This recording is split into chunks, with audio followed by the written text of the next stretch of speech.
Yo, JD here, TSRL, and as you can see, we are back with TSRL and for a brand new season, Season 12, after I've managed to claim the title in Season 11 and Season 10. This is the brand new calendar, a shortened calendar, because we are expecting the new F1 2021 game to be released sooner rather than later. So always for the second seasons of leagues, they always go with a shortened calendar.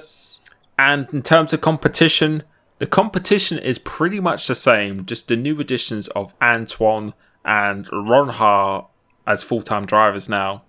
The rest is pretty much the same, but this season is going to be very, very difficult.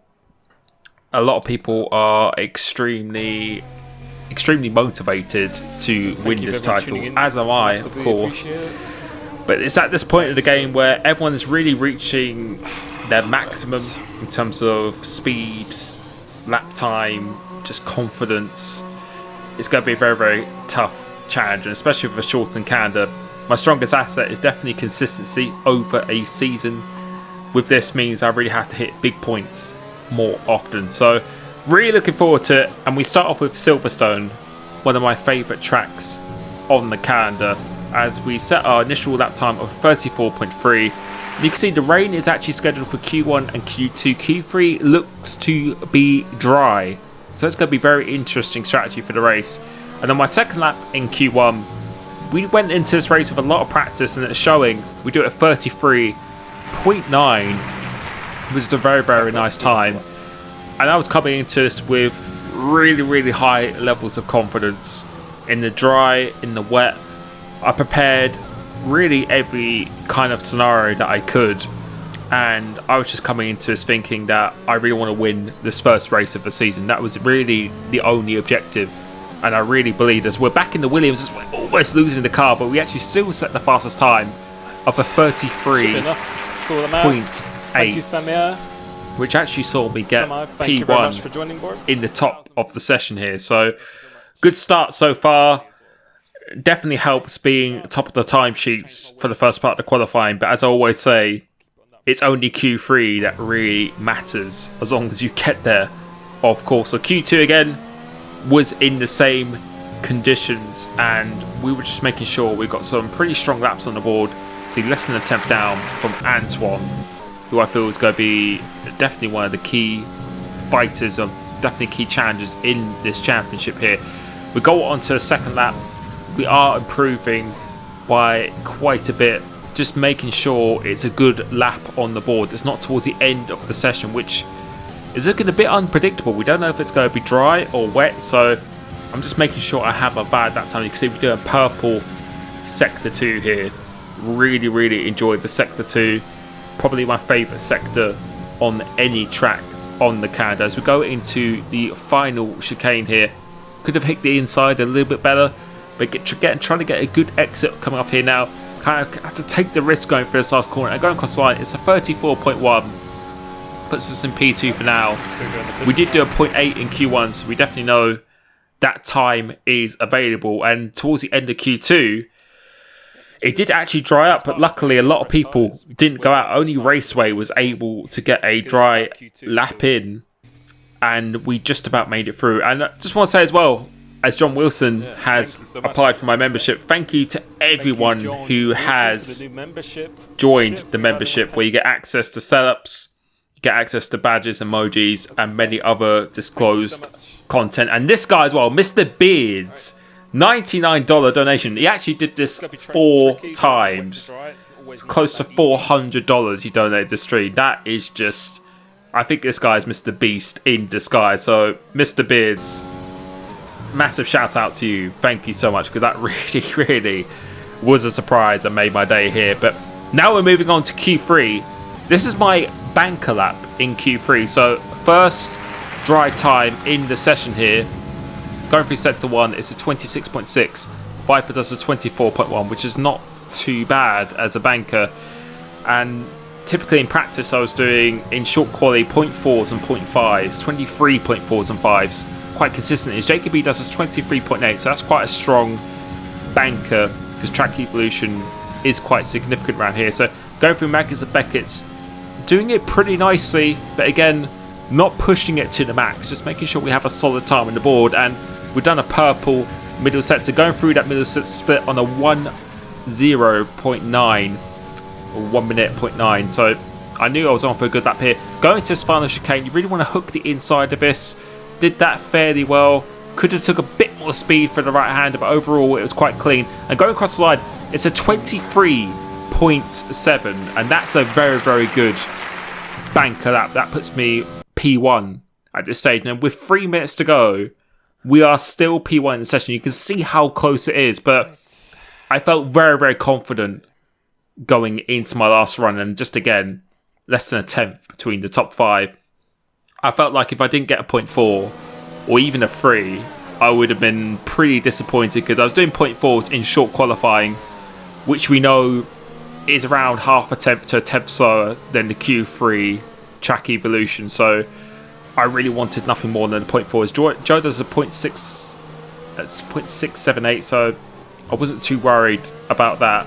But coming off this last corner, now here we go, onto the final lap.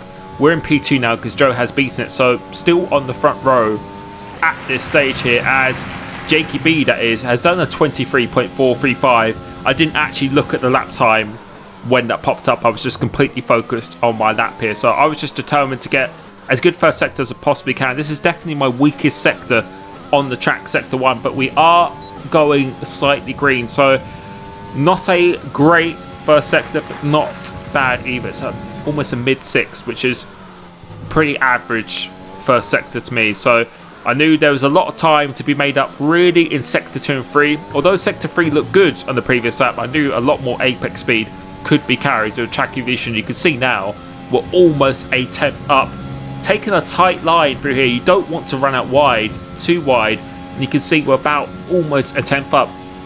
But it's through here, Maggins and Beckett's. This was the corner, particularly this left and right.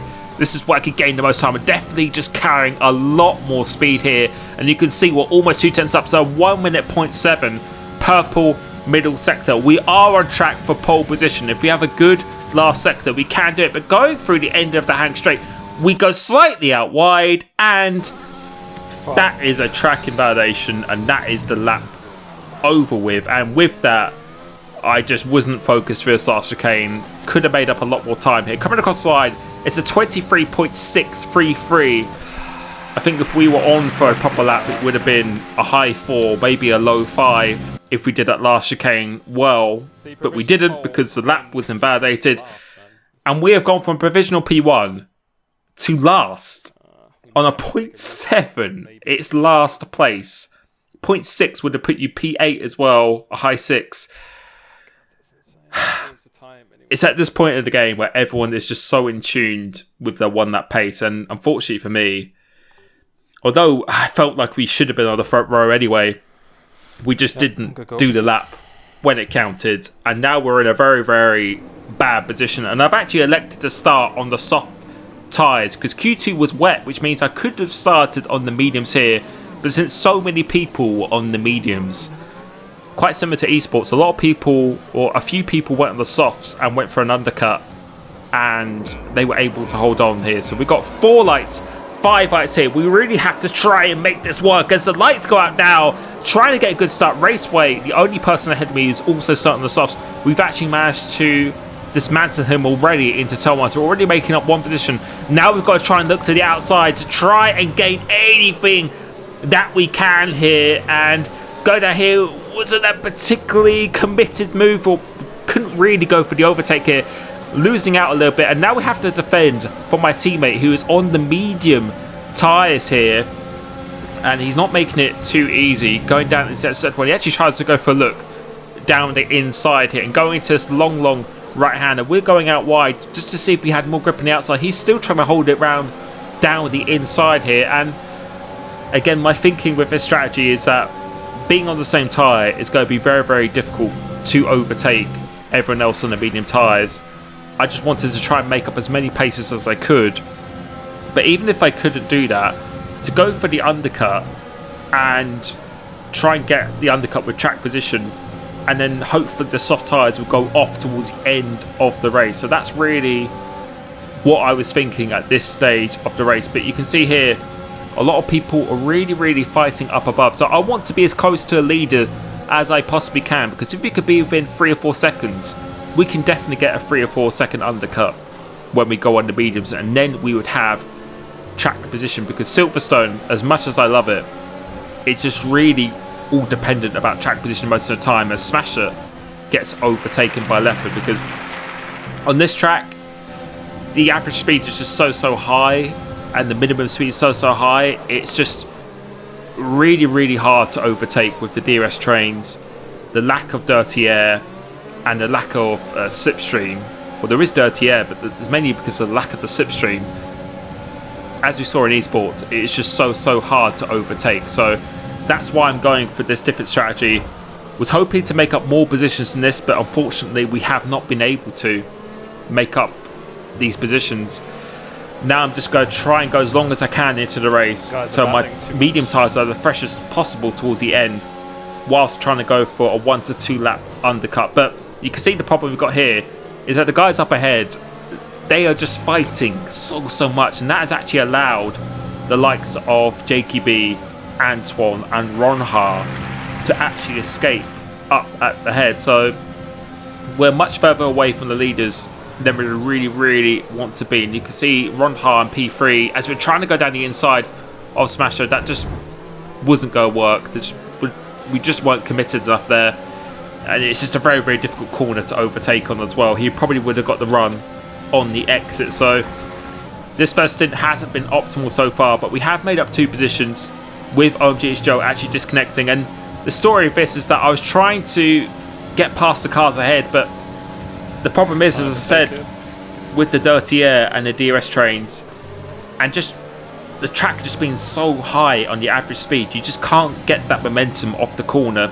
So as soon as you attack someone, they can just put on the overtake button again, and then that's it. There's nothing you could do. So I was just trying to suss out where Smasher was not using his overtake. So here I tried to use it in here, but then you can see halfway down the straight he just uses his overtake button, and then he just covers off that position. So that was really the norm in this first thing. I really needed to make up 2 or 3 positions more potentially, but it's just so hard to overtake around here. And once you're in this slipstream train, even with the fastest tyres, it's just going to be very hard to make the overtake happen. So coming towards the end of lap 9, nothing has changed here, and my mentality is just to go as long as possible before pitting. As you can see, coming to Star Chicane Raceway, the only other person on the softs has actually pitted.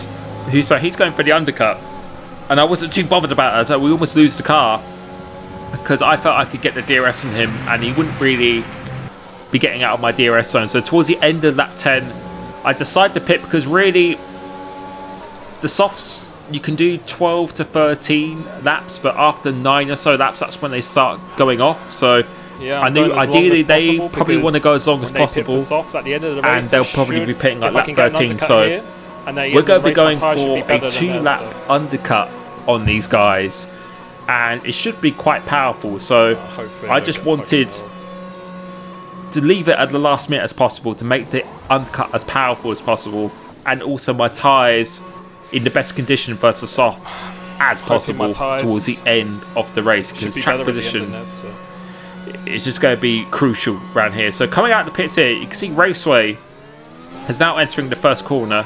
He's actually overtaken me, so he has got about a second undercut on me now. This is perfect because I'm going to have the DRS on him, so hopefully he pushes this up.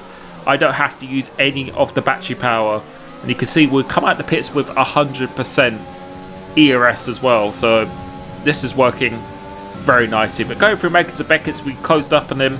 See, we are on 90% of the ERS, so we're going to use a little bit here.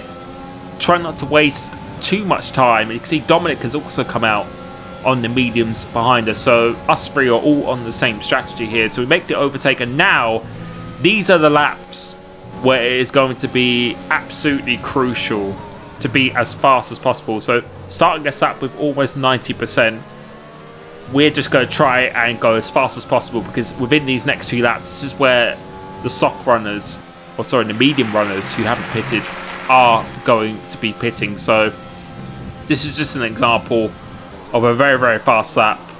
And it's just so annoying that I invalidated that qualifying lap, because I felt if we didn't invalidate that and we just had a good last chicane, knowing that the lap would have counted and we would have taken it very committed, then I think we would have been starting top 2, top 3 or something like that. Maybe even pole as well if we had a very, very good last chicane. But it just shows qualifying is so, so important now. And yeah, this is not the track where you want to be out in a poor grid position. But you can see we've almost broken a DRS of Raceway straight away, but that's not really the objective that I'm trying to achieve here. I'm trying to just gain as much time as possible, and you can see in the likes of Hupalicious and Clenzo, we are gaining quite a bit of time on this lap already. I think over 6 to 7 tenths of a second, as Joe sets a 27.2 fastest lap of the race. Don't know if he's pitted, or I think maybe he rejoined the session and he has pitted, but we're about to see what kind of lap time we are going to do now. So coming into this final chicane, still leaving a little bit of ERS in reserve just to go for another push lap and come across the line. What's this going to be? It's going to be a 26.4. So that is a very, very fast pace here, and still no one has pitted in front of me, so this is good. As we're coming towards the end of that 13, the gap is still almost a second behind, as we're almost, I think we're just about to get out the DRS zone of Raceway and Dominic behind here. So coming across the line, the gap is another 27.0. See, a lot of people have hit, and then who have we jumped? We have jumped Smasher, in fact. So we have jumped him by actually a fair considerable distance. So this is good. He's going to have to do 12 laps on those tyres, which are definitely going to make it, but our mediums are still pretty fresh at this stage as well. So coming down Hanger Straight, you can see the softs are initially going to be very fast. He actually has a 3-second time penalty, so he has got past Raceway, and now he's probably going to get my DRS pretty quickly. But now this is where most of the people are going to be pitting. We were a long way behind Ron here, who was in P3 in this race, because we just lost so much time in this first stint. But coming out of the pits now, we have actually got ahead of Ron Ha, who is the net P3 person. The leaders of JKB and Antoine have actually gone on for another lap because they just had such a big gap. They were able to break the DRS and work together.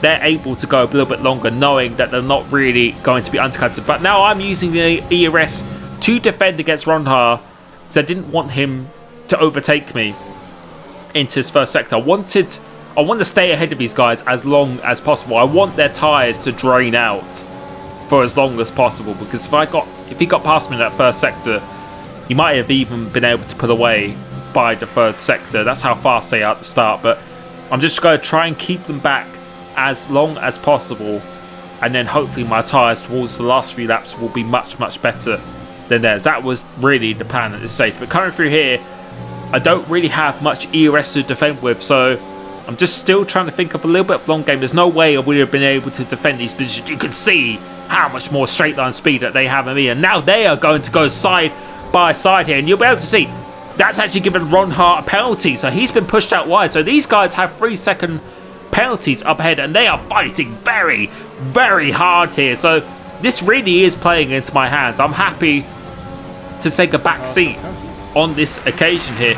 Going through into turn 1, where is Viper? Viper has come out just behind me, coming into this right-hander. So we're in a net P5, I think, at this stage. But coming into this left-hander, on the exit, I get caught on Viper, which pushes me out wide, and now I have lost 2 positions, 1 position, 2 positions.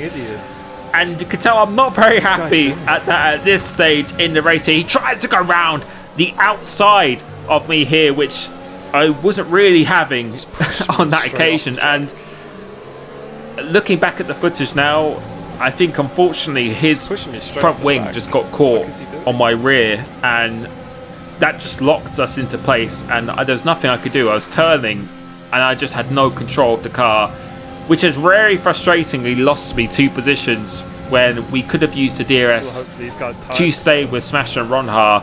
We're now P8 in this race, so the strategy doesn't look like it's paying out too well. Although we did well to do the undercut as Viper is now trying to go for a move, a very late move down the inside, but I think my mentality at this stage is that I wasn't really keen to let him pass, and now I've got my teammate Leopard, Smasher and Ron are ahead, and the leaders are now going to be coming out of the pits now. This is not ideal. This is not ideal, and we just needed to be closer to the leaders, and we just lost too much time in this first stint. Could have gone for an earlier undercut arguably, but the tyres wouldn't have been as fresh at the end. That was really my kind of thinking, and the problem I'm running into now is that I'm having to use the ERS to keep up with these soft runners, because the softs at this stage are still very, very fast at this stage of the race, and it's a gamble I took with the strategy. If I just stayed on the mediums and I was stuck behind these people and did get a good start, then I would arguably be in a similar scenario. So that was my thinking here, and I'm having to use all of the ERS just to try and stay within this DRS zone. And you can see here we're almost a second out now with Viper behind, 1 second out, 9/10. I just can't save any ERS either, because I'm having to use it to try and stay within this DRS zone. But moving on to lap 22, still within the DRS zone, but not within that 6/10 magic slipstream window that we're really looking to be in. You can see Viper is pretty close behind me now, and Raceway and Dominic, we've managed to put away quite a bit from them. They've actually gone back into the clutches off the soft runner, so we're the only one who's really making this strategy work at this stage here. And Viper, he's got a very, very good run on me.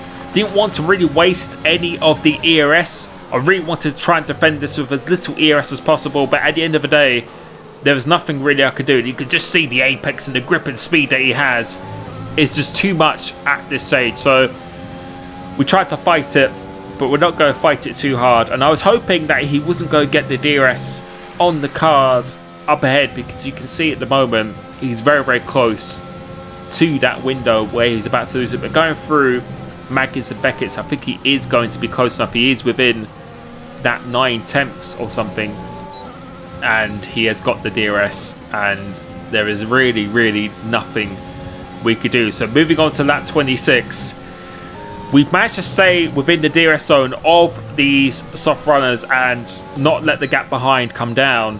So we've done everything we could, but we just got to hope some people up ahead do have penalties, the likes of Ronhar and Smasher. So we couldn't overtake because Viper had the DRS on the car ahead. So coming to as far as you can, I think it is getting a little bit side-by-side action once again, as JKB has only just crossed the line. Ronhar has really, really lost out here. We had to go on the exit. We come home in P6 in the end from P10. Oh, man. A very, very frustrating start to the season, but it just shows how important grid position is. And man, it was looking so good for the qualifying, and if we just didn't validate, but it's just very, very easy to say that. I feel we had the pace, especially in the race and the quali as well, to be right up there, but Silverstone is not a track where you want to be out of track position. So we start P6 in this championship. Plenty of work to do for USA this Friday, which I will be live streaming. And I've also just released the setup I used from this race. If you are a member of my YouTube channel, if you click the join button, I am going to be posting setups on a weekly basis. So that is actually available to membership members only. So once again, I hope you enjoyed this race. Took a risk, and it just unfortunately didn't pay off the way I would really like it to. But we will keep fighting in this championship. It's going to be a difficult one, but yeah, looking forward to it. So thank you so much, and I will catch you very, very soon. Peace.